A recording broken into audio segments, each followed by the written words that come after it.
So you've heard the music, you know what time it is. This is my favorite time of the day by far. I get the opportunity to share the screen with people who are inspirational, motivational, have a great story in this time of unique things going on in our country. There are those that are getting out in front of it and have done it for a long time. Today's guest is no different. I am proud to welcome Shirley Raines. She is among other things, a keynote speaker and author, leadership consultant, first woman president of the University of Memphis. I could go on, but I'm not going to do that. She's going to do it. Shirley Raines, tell me something good.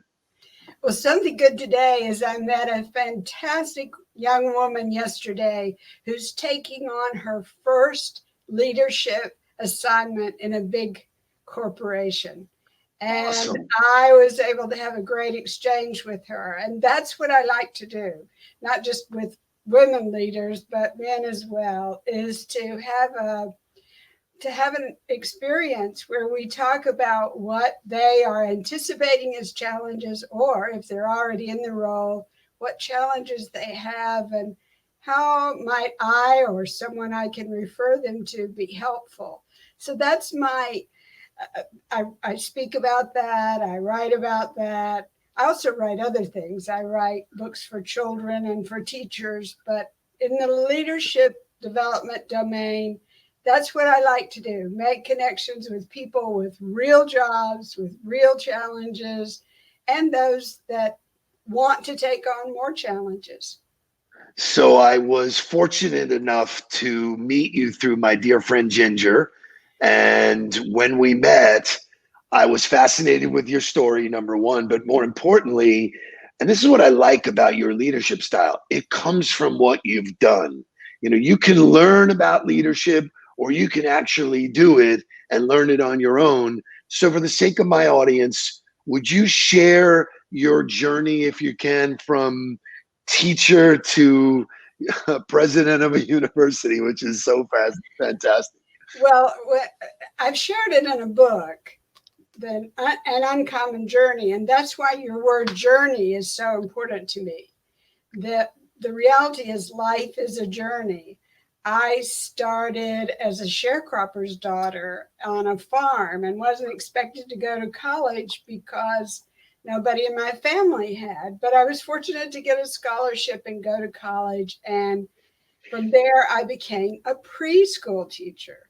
Now, probably what makes my story unique, there are a lot of teachers who go on to become university president. We don't know of another preschool teacher who's done that. Now there may be one, but we don't know. So people are always interested about how did you go from preschool teacher.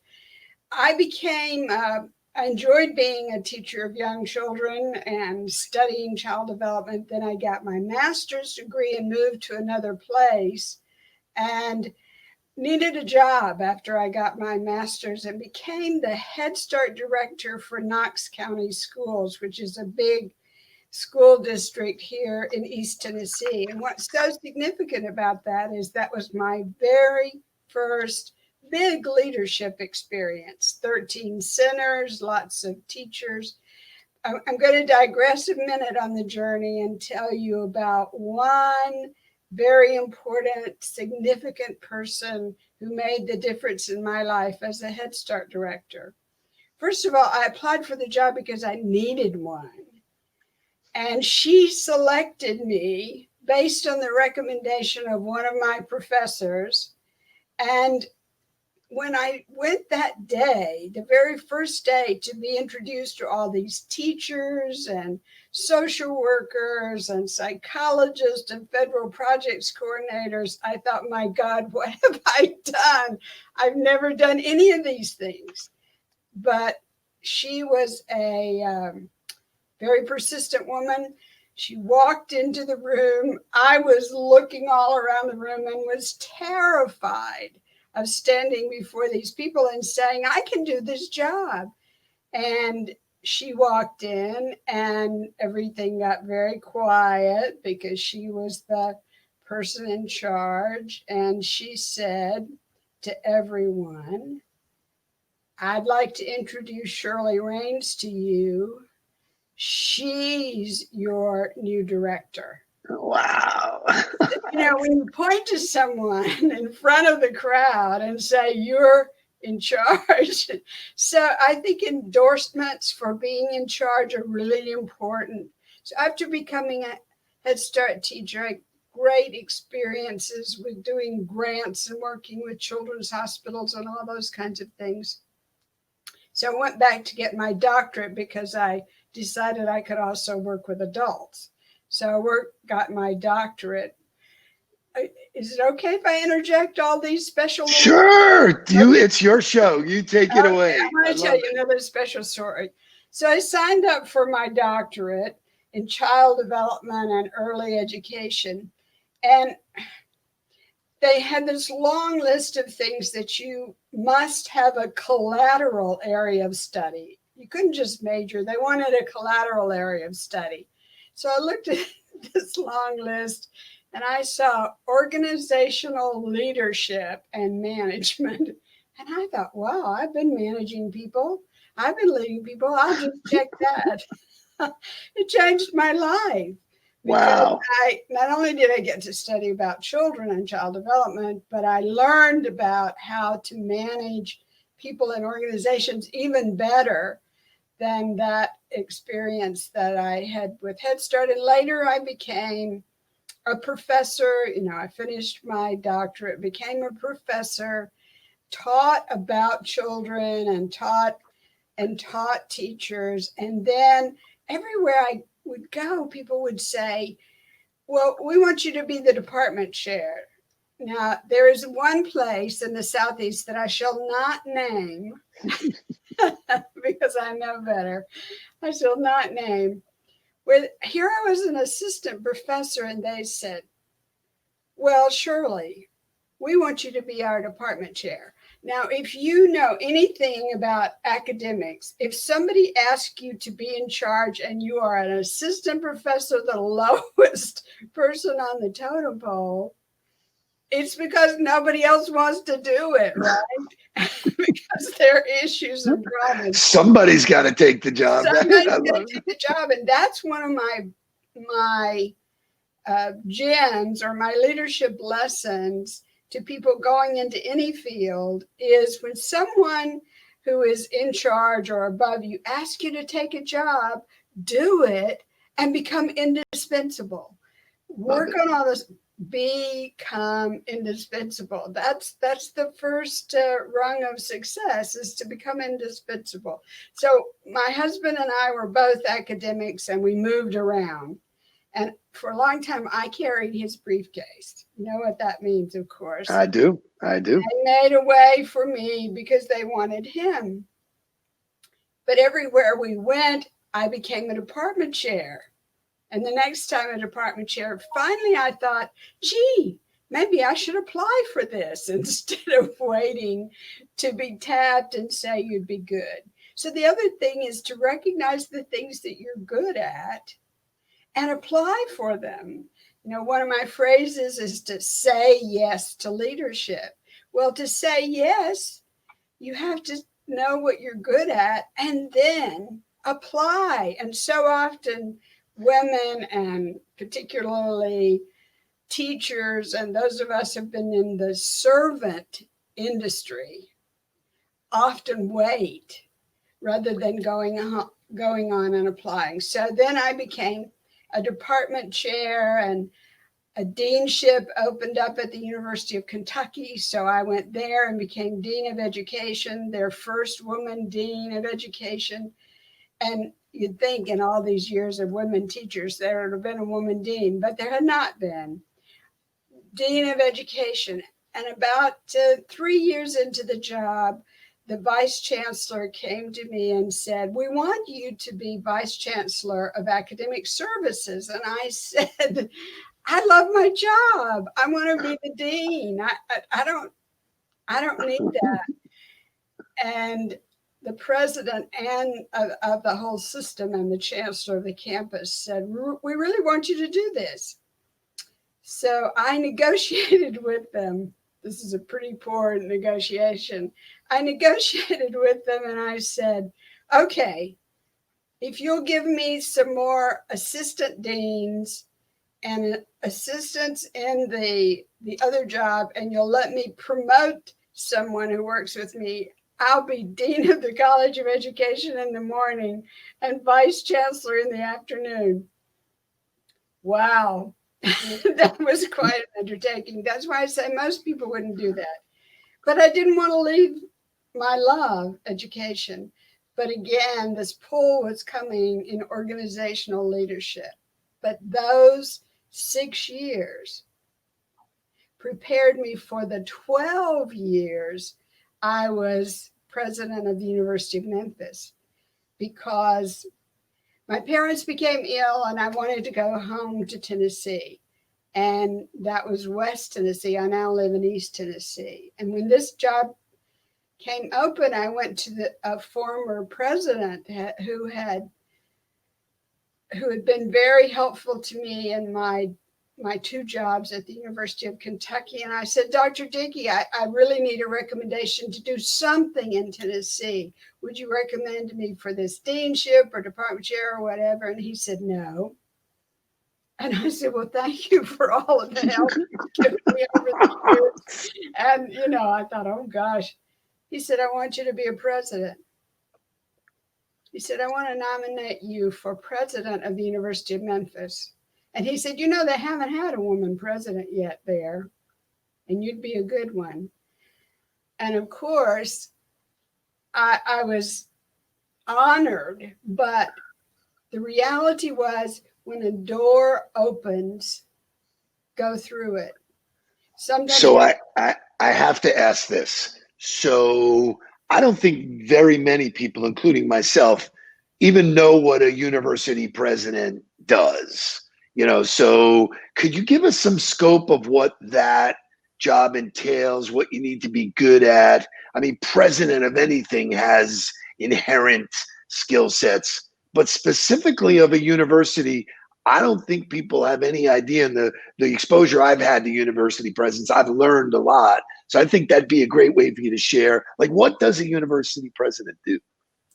Well, you have responsibility over these divisions: academic affairs, everything from undergraduate to doctorate, academic affairs, business and finance, the next, and that includes facilities management, that includes the contracts for housing and all of those kinds of things. And then student affairs, all of the things that we do with students, student affairs. And then communications, marketing, raising money, fundraising, and athletics, and IT. So those were the divisions that reported to me, and we as a leadership team led the University of Memphis. But for each, you don't have to know everything. You have to choose the people who know the I love that. They need to know, but you have to know enough to be sure you're making the right decisions, and to know when to say, no, we're not going that way. And of course, even though there are other universities that get this credit, I was the first one to put our director of athletics, our athletics director, on the leadership council, because I really couldn't see how you could separate this world so much, because people identify with athletics, and I loved athletics. So it was a first, at least in Tennessee. Later Vanderbilt did it, but it's a team. And then you also have to bring in the money, whether you're getting it from the students or from state revenue or from donors or foundations or research grants. You have to put that package together. So it's a major responsibility, and I loved it. So I first of all, what a great answer, because that really does give a picture of it. And I've been dying to ask this question. So being the first woman president, can you give us a sense of what you brought to the party that either no man could or would do prior to you? Well, I think I'm a Southern woman, and do you know what the term? I'm not Southern Belle. I'm not a Southern Belle. But do you know what the term steel magnolia means? I Remember don't. that? I know the term. I don't know what it You know means the though. play Steel Magnolia and the movie Sure. Steel Magnolia. It Sure. means you can be sweet and nice and kind, but you have a steel resolve about what is right and what needs to get done. So, because I was called a Steel Magnolia, actually by the police officers who gave me that nickname on campus, so that that they could instead of when they need to protect you, they call you Steel Magnolia rather than using your name. But anyway, the I brought a warmth, I believe, and lots of men are warm, a warmth and a kindness and an openness and a listener. I'm talking a lot now, but I am a really good listener. But being a listener, and one of the very first things that I did as I went around campus and met people, I met people in their offices. I met the senior professors in their offices, not in my offices. I went to every operation of the university and met with groups of people, not having them come to me, but me go to them. Very much like a welcoming party. Wow. And listened, because I said, I don't know what all you have to do in facilities planning. Tell me, teach me. And I did that throughout the campus. And by the time we finished, I'll tell you one more story that got me into the Memphis community. Because Memphis is a public university, and so we should be in the community. We're a metropolitan research university. Well, even while I was at Kentucky, and was named president at the University of Memphis, I began getting these letters from synagogues, from churches, from temples. They were from Black churches and white churches, and the largest Jewish synagogue there. And they invited me to come and meet their people. Well, they didn't expect me to come, but they invited me. Well, Bob and I made a huge stack of these letters. Every Sunday, we went to a different place of worship. No kidding. Wow. And by the end, it took well over a year because, Memphis is the Bible Belt. And it's called the buckle in the Bible Belt. But we went to all these different places. And I didn't ask to speak. Although sometimes people would say, do you want to say anything? And I would say, yes, tell your students to come to the University of Memphis. So, that would be all my speech would be. But I said, I came to meet you. And it was something we didn't really may have much of a plan about. But people invited us, so we went. And so I got to know all the philanthropists in Memphis, from Fred Smith at FedEx to the Wilson family with Holiday Inns. I met all these wonderful philanthropists, but it's also important to get to know the everyday people who live there. And so we went to the Rotary and all those kinds of things, the Kiwanis and all those. But that was my opening at the University of Memphis that I think stood me well with the community, and I loved it. I mean, I stayed 12 years, which is highly unusual. What's interesting when I hear you tell that story, my takeaway is that you brought it to them when most people were afraid to come to you. I'm going to see the Queen. No, the Queen went to the crowd. And there's a big lesson there in life, is that everything is within your reach if you're willing to go get it, and the way you are, your style of soothing and warmth, and the way you present yourself. No surprise that people reacted to you. They wouldn't have known any other way. When you tell me the president of the university, I have a very different vibe than when, you know, I met you, and I've experienced it myself, and I know my audience is as well. So in our closing moments here, I want you to reflect on the last 8 months, if you can, because it was a curveball for everybody. Those of us that are, you know, out in front of it, leaders, talking to other leaders, sharing information. What are a couple of major takeaways that you can share with the audience that will take us into 2021 and beyond? Number one is be true to your values. If you're running a company, if you're running a university, if you're running a community organization, there are values on which your company, your university, your school, your childcare center are built, and stay true to your values. And while all these storms are hitting you, you have to keep thinking about the reaction in terms of your values. I mean the organization's values, and yours should be there as well. And then secondly, I think it's really important for people to have faith that this is now, it's not forever. This is now, it's not forever. And it may change tomorrow, or it may take a year to change, but even within that year, there will be changes. And hold on to the positive things that make you a family, an organization, a community, whatever it is. Hold on to those positive things. And I'll add one more. And reach to someone who needs your help. We have seen millions of people come through to feed the needy and to provide health care, and nurses who fly into these zones where there's such need, and they come from their community to serve that community. So find what you can do that makes a difference for someone, and do it. And do, not just think about it, do it.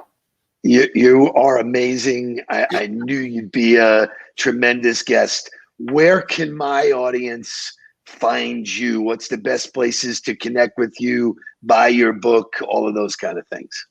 You can find me on LinkedIn. You can find me on Google. Just Google my name and you'll see how to get to my website. Or if you want the short version, Google my business. And you can buy my book. I'm not sure how that's showing up, but anyway. It's showing perfectly. Yep, I got it. Yep. You can buy my book, An Uncommon Journey, Leadership Lessons. You can buy it on Amazon, Barnes & Noble, all of the usual places, but you could look on Amazon and buy it. But contact me through my website, send me an email, I answer my mail, I stay in touch with people, and I'd love to find a way to help make a difference in someone's leadership journey.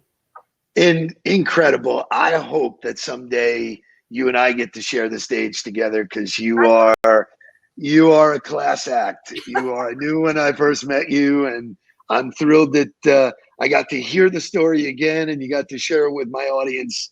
And if you ever need anything from me, please feel free to reach out, because you know you can count on me. Have a wonderful Thanksgiving and a wonderful holiday, and I will be speaking to you soon. That is something good. That is something very good. Thank you, Steve. Okay, bye-bye. Bye.